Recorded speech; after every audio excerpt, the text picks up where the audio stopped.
പ്രിയമുള്ള മതേതര ജനാധിപത്യ വിശ്വാസികളെ, നല്ലവരായ നാട്ടുകാർ,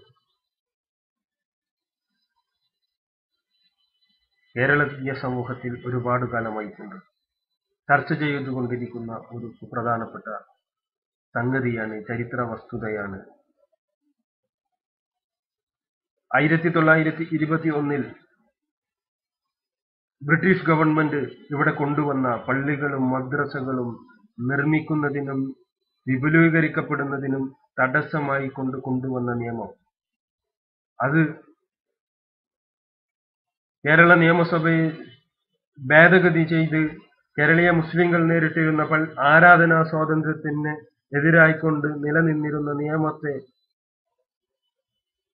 ഭേദഗതി ചെയ്തതുമായി ബന്ധപ്പെട്ട് അപചരിത്ര നിർമ്മിതിയെക്കുറിച്ച്, വ്യാജ ചരിത്ര നിർമ്മിതിയുടെ പ്രഭാഷണങ്ങൾ നമ്മൾ ഇവിടെ ഏറെ കേട്ടുകൊണ്ടിരിക്കും. അതിനെ തുറന്നു കാട്ടേണ്ടത് കാലഘട്ടത്തിന്റെ ആവശ്യമാണ്. വരുന്ന തലമുറയെ, പുതിയ തലമുറയെ വ്യാജ ചരിത്രം പഠിപ്പിച്ച് അവരുടെ രാഷ്ട്രീയ ബോധത്തെ, ചരിത്രബോധത്തെ ചോദ്യം ചെയ്യുന്ന രീതിയിലുള്ള ഇത്തരം പ്രഭാഷണങ്ങളെ, ഇത്തരം പ്രാസംഗികന്മാരെ, ഇത്തരം വ്യാജ ചരിത്ര നിർമ്മിതി നടത്തുന്ന ആളുകളെ തുറന്നു കാട്ടേണ്ടത് വരാനിരിക്കുന്ന തലമുറയോടും നിലവിലെ വർത്തമാന തലമുറയോടുമുള്ള പ്രതിബദ്ധതയുള്ള ഒരു സമൂഹത്തിന്റെ ബാധ്യതയാണ്. എന്ന നിലക്ക് അത്തരത്തിലുള്ള ഒരു ശ്രമത്തിലേക്കാണ് ഈ വിനീതൻ കടന്നുകൊണ്ടിരിക്കുന്നത്. അതിന്റെ ഭാഗമായി അത്തരത്തിൽ ഒരു അപചരിത്ര നിർമ്മിതി നടത്തുന്ന പ്രഭാഷണത്തിലേക്ക് നിങ്ങളുടെ ശ്രദ്ധ ഞാൻ ക്ഷണിക്കുകയാണ്. ഞാൻ അതിന്റെ കഥയൊക്കെ പറഞ്ഞ ഒരുപാട് പറയാൻ, ഞാൻ അതിന്റെ വിശദീകരണത്തിലേക്ക് ഒന്നും കിടക്കുന്നില്ല. 921 കഴിഞ്ഞപ്പോൾ ബ്രിട്ടീഷുകാർ നിയമം കൊണ്ടുവന്നു ഈ മണ്ണിൽ. എന്താ നിയമം എന്നറിയോ? ഇനി പള്ളി ഉണ്ടാക്കാൻ പാടില്ല. എന്താ കാരണം? മമ്പറം പള്ളിയിൽ വെച്ച് രാജി മുസ്ലിയാരുടെ നേതൃത്വത്തിൽ ബ്രിട്ടീഷുകാരനെതിരെയുള്ള സമരം, പള്ളികൾ കേന്ദ്രീകരിച്ച് ബ്രിട്ടീഷുകാരനെതിരെയുള്ള സമരം, മദ്രസകൾ കേന്ദ്രീകരിച്ച് ബ്രിട്ടീഷുകാരനെതിരെയുള്ള സമരം. അതുകൊണ്ട് പള്ളികൾ എന്ന് പറഞ്ഞാൽ, മദ്രസകൾ എന്ന് പറഞ്ഞാൽ ബ്രിട്ടീഷ് വിരുദ്ധ കേന്ദ്രങ്ങളാണ്. അതുകൊണ്ട് ഇനി പള്ളി ഉണ്ടാക്കാൻ പാടില്ല. 1921 ബ്രിട്ടീഷുകാരൻ കൊണ്ടുവന്ന നിയമം എന്റെ പ്രിയപ്പെട്ട ലീഗ്.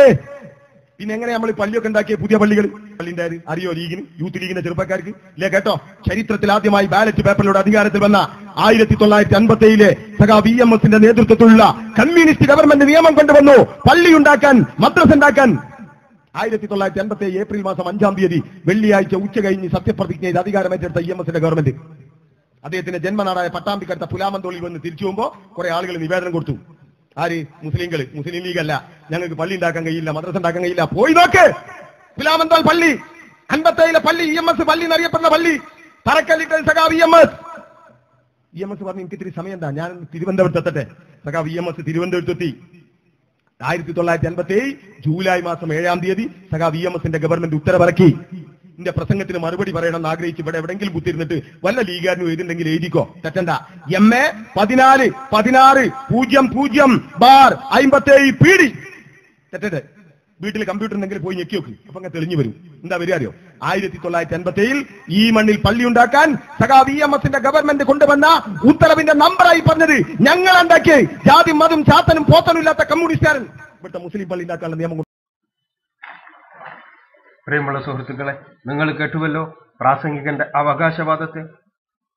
അദ്ദേഹം കേരളത്തിലെ പള്ളികളും മദ്രസകളും നിർമ്മിക്കുന്നതിനും അത് വിപുലീകരിക്കപ്പെടുന്നതിനും പുനരുദ്ധാരണം നടത്തുന്നതിനും എതിരെ ബ്രിട്ടീഷ് ഗവൺമെന്റ് കൊണ്ടുവരികയും പിന്നീട് നിലവിൽ വന്ന മദ്രാസ് പാർലമെന്റ്, മദ്രാസി അസംബ്ലി നിലനിർത്തുകയും ചെയ്ത ആ നിയമം മലബാറിലെ പള്ളികൾക്കെതിരെ, പള്ളികളും മദ്രസകളും നിർമ്മിക്കുന്നതിന് തടസ്സമായി നിലനിന്ന ആരാധനാ സ്വാതന്ത്ര്യത്തിനെതിരായി ഇന്ത്യൻ ഭരണഘടന വിഭാവനം ചെയ്യുന്ന മൗലിക അവകാശങ്ങൾക്ക് വിരുദ്ധമായി നിലനിന്ന ആ നിയമത്തെ മറികടക്കാൻ, ആ നിയമത്തെ ഭേദഗതി ചെയ്തത് സഖാവ് EMS നിവേദനം കൊടുത്തതിന്റെ അടിസ്ഥാനത്തിലാണ് എന്ന വ്യാജ ചരിത്ര നിർമ്മിതിക്കാണ് അദ്ദേഹം ശ്രമിച്ചുകൊണ്ടിരിക്കുന്നത്. സഖാവ് EMS മഹത്വത്തെ ഞാൻ നിഷേധിക്കുന്നൊന്നുമില്ല.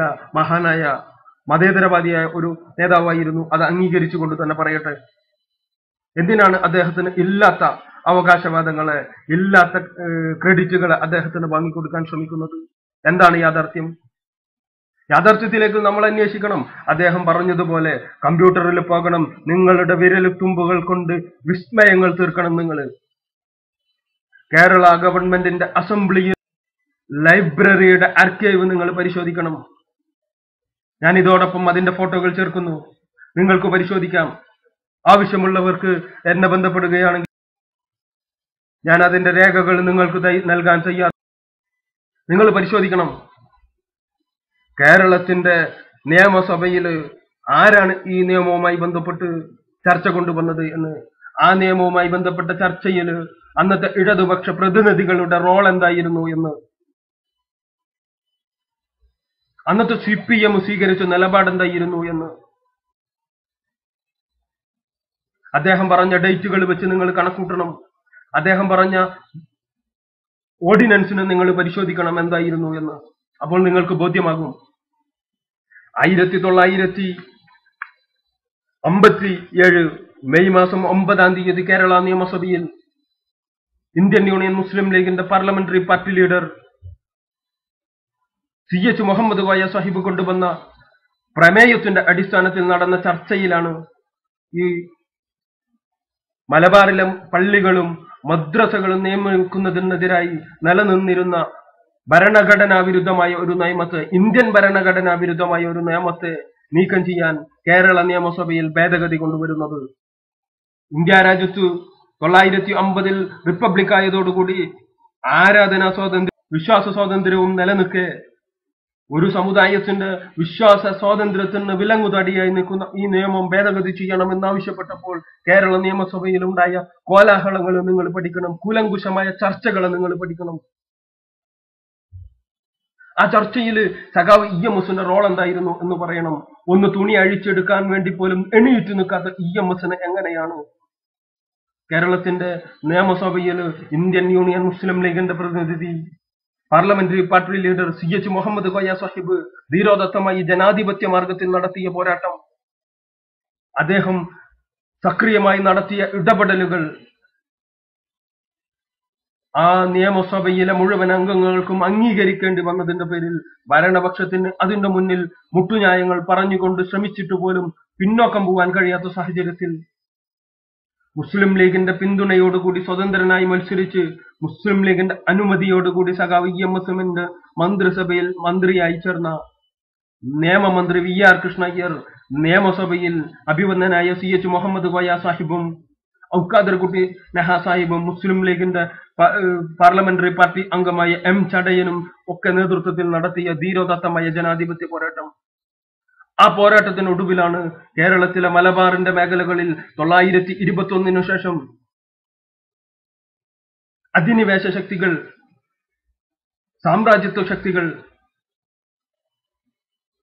ബ്രിട്ടീഷുകാർ നടപ്പിലാക്കിയ മുസ്ലിങ്ങൾക്കെതിരായ കിരാത നിയമത്തെ ഭേദഗതി ചെയ്യാൻ കേരളത്തിലെ നിയമസഭ അന്നത്തെ EMSന്റെ നേതൃത്വത്തിലുള്ള ഗവൺമെന്റ് തയ്യാറാണ് എന്ന് പറയുന്നത് മുസ്ലിം ലീഗിന്റെ പ്രതിനിധിയായ CH മുഹമ്മദ് കോയ സാഹിബ് കൊണ്ടുവന്ന പ്രമേയത്തിന്റെ അടിസ്ഥാനത്തിലാണ്.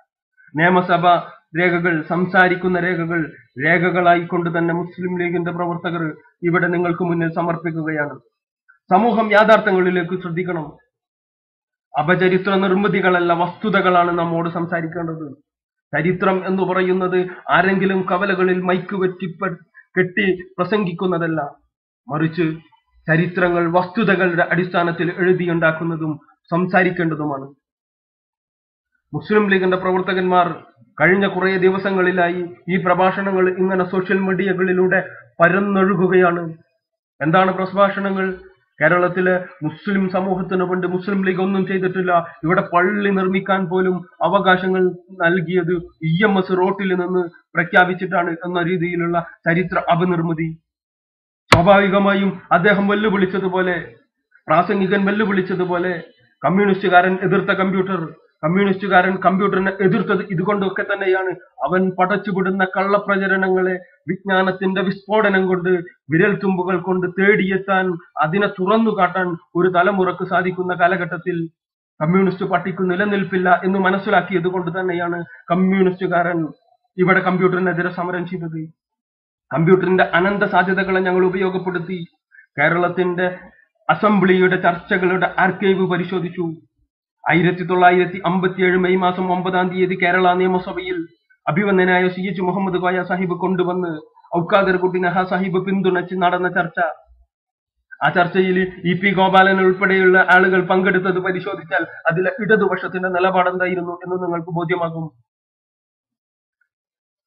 അത്തരത്തിൽ ഇടതുപക്ഷം മുഖം തിരിഞ്ഞു നിന്നെടുത്ത് CH മുഹമ്മദ് കോയ എന്ന പ്രതിഭാശാലിയായ നിയമസഭാ സാമാജികൻ നടത്തിയ ജനാധിപത്യ പോരാട്ടത്തിന്റെ വിജയമാണ് കേരളത്തിലെ മലബാറിലെ പള്ളികൾ നിർമ്മിക്കുന്നതിനും മദ്രസകൾ നിർമ്മിക്കുന്നതിനും വിപുലീകരിക്കുന്നതിനും പുനർനിർമ്മാണം നടത്തുന്നതിനുമൊക്കെ എതിരായി നിലനിന്ന നിയമത്തിന് ഭേദഗതി കൊണ്ടുവരാൻ കേരള നിയമസഭ തയ്യാറായത് എന്ന ചരിത്രം തുറന്നു കാട്ടണം. ഇതേ പ്രാസംഗികൻ പറയുന്ന മറ്റൊരു അബദ്ധം കൂടി നിങ്ങളുടെ ശ്രദ്ധയിലേക്ക് ഞാൻ കൊണ്ടുവരികയാണ്. ചരിത്ര അപനിർമ്മിതിക്ക് വേണ്ടിയുള്ള അടുത്ത കാലഘട്ടത്തിലേക്കുള്ള ചരിത്ര അപനിർമ്മിതിയുടെ തുടക്കമാണ്. അതിനെ നിങ്ങളുടെ ശ്രദ്ധയിലേക്ക് കൊണ്ടുവരിക. നിങ്ങൾ ശ്രദ്ധാപൂർവം ആ പ്രഭാഷണത്തെ കേൾക്കണം. അദ്ദേഹം പറഞ്ഞു വെക്കുന്നത് എന്താണെന്ന് നിങ്ങൾ ശ്രദ്ധാപൂർവം വാഗൺ ട്രാജഡി സ്മാരകവുമായി ബന്ധപ്പെട്ട് അദ്ദേഹം പറഞ്ഞു വെക്കുന്നത് നിങ്ങൾ ശ്രദ്ധാപൂർവം കേൾക്കണം.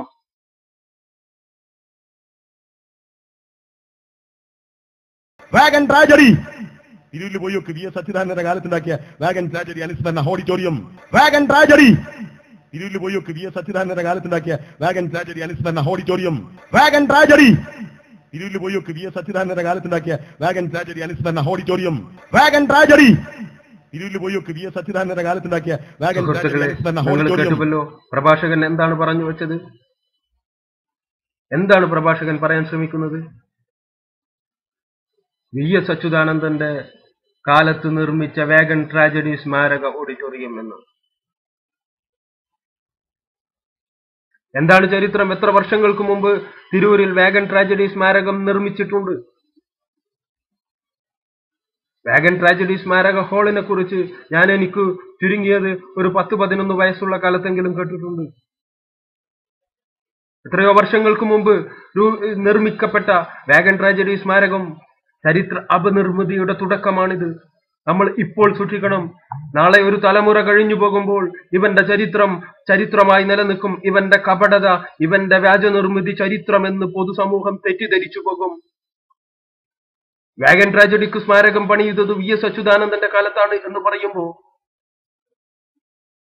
2006 നിങ്ങൾ ചിന്തിക്കണം. VS അച്യുതാനന്ദൻ ഇവിടെ ആദ്യമായി മുഖ്യമന്ത്രി കസേരയിൽ വരുന്നത്, ആദ്യമായി MLA ആകുന്നത് 2006 2000-ന് മുമ്പ് 2005-ലോ 2002-ലോ 2003-ലോ ഒക്കെ തുടങ്ങി വെച്ച ഒരു സംഗതിയെ ചെറുതായി ഇങ്ങോട്ട് അടുപ്പിച്ചു പറഞ്ഞാൽ നമുക്ക് സഹിക്കാമായിരുന്നു.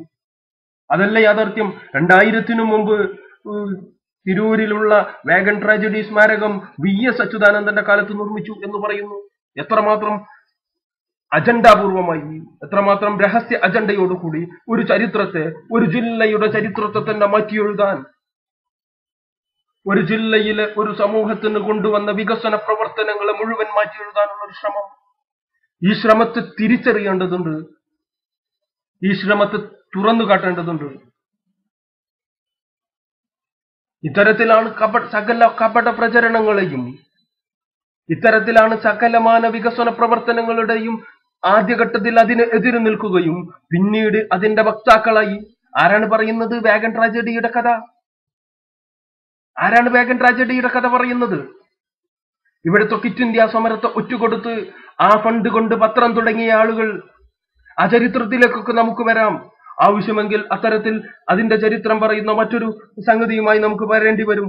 കമ്മ്യൂണിസ്റ്റുകാരനെ ഈ പ്രാസംഗികനെ വെല്ലുവിളിക്കുന്നു. നിങ്ങൾക്ക് ധൈര്യമുണ്ടോ 2006-ലെ VS അച്യുതാനന്ദന്റെ കാലത്താണ് വാഗൺ ട്രാജഡി സ്മാരക ഹാള് നിർമ്മിച്ചത് എന്ന് തെളിയിക്കാൻ, അതിനു മുമ്പ് ഉണ്ട് എന്ന് തെളിയിക്കാൻ എന്റെ കയ്യിൽ രേഖകളുണ്ട്.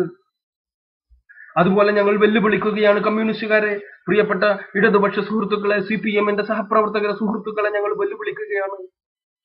നിങ്ങൾക്ക് കഴിയുമോ വസ്തുതകളുടെ അടിസ്ഥാനത്തിൽ കേരളത്തിലെ മലബാറിലെ പള്ളികൾ നിർമ്മിക്കുന്നതുമായി ബന്ധപ്പെട്ട നിയമം ഭേദഗതി ചെയ്യുന്നത് മുസ്ലിം ലീഗിന്റെ പങ്കിനെ കുറിച്ച് ഒരു സംവാദം നടത്താൻ നിങ്ങൾ തയ്യാറുണ്ടോ? വസ്തുതകളുടെ അടിസ്ഥാനത്തിൽ, നിങ്ങൾ നിർമ്മിച്ച കട്ടുകഥകളുടെ അടിസ്ഥാനത്തിലല്ല, കേരള നിയമസഭയിലെ സംസാരിക്കുന്ന രേഖകൾ വെച്ച് നിങ്ങൾ തയ്യാറുണ്ടോ?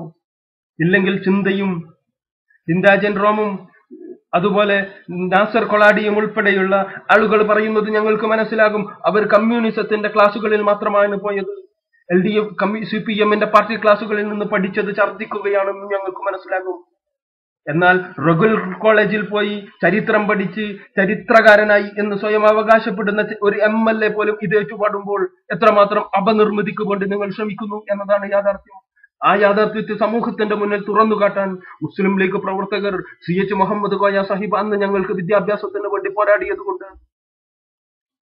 CH മുഹമ്മദ് കോയ സാഹിബും ബാഫക്കി തങ്ങളും CD സാഹിബും ഒക്കെ ഞങ്ങൾക്ക് നേടിത്തന്ന വിദ്യാഭ്യാസ സ്വാതന്ത്ര്യത്തിന് വേണ്ടി ഞങ്ങളുടെ സ്വത്വബോധത്തെ, ഞങ്ങളുടെ അവകാശബോധത്തെ നിലനിർത്തിയത് കൊണ്ട്, ഞങ്ങൾക്ക് നൽകിയ ഈ വിദ്യാഭ്യാസ ബോധത്തെ, ഞങ്ങൾക്ക് നൽകിയ വൈജ്ഞാനികമായ സാധ്യതകളെ ഞങ്ങൾ ഉപയോഗപ്പെടുത്തി വിദ്യാഭ്യാസത്തിന്റെ കാലഘട്ടത്തിലേക്ക് കടന്നു വന്നതുകൊണ്ട്, നിങ്ങൾ കമ്പ്യൂട്ടറിനെ എതിർത്തപ്പോ ഞങ്ങളുടെ മന്ത്രിമാർ വിദ്യാഭ്യാസ IT സാക്ഷരതയ്ക്ക് പ്രാധാന്യം നൽകിയപ്പോൾ ഞങ്ങളുടെ പാവപ്പെട്ട സാധാരണ കർഷകന്മാരും സാധാരണക്കാരന്റെ വീട്ടിലെ വിദ്യാർത്ഥിയും എല്ലാവരും കമ്പ്യൂട്ടർ പരിജ്ഞാനമായുള്ളപ്പോൾ നിങ്ങൾക്ക് ഇത്തരം വ്യാജ നിർമ്മിതികൾക്ക് ഇനി നിലനിൽപ്പില്ലെന്ന് പറയാൻ ഈ അവസരം ഉപയോഗപ്പെടുത്തിക്കൊണ്ട് ഈ തെറ്റ് തിരുത്താൻ നിങ്ങൾ വിളിച്ചു പറഞ്ഞ അപനിർമ്മിതിക്ക് സമൂഹത്തോട് മാപ്പ് പറയാൻ തയ്യാറാകണമെന്ന് മാത്രം പറഞ്ഞുകൊണ്ട് നിർത്തുന്നു.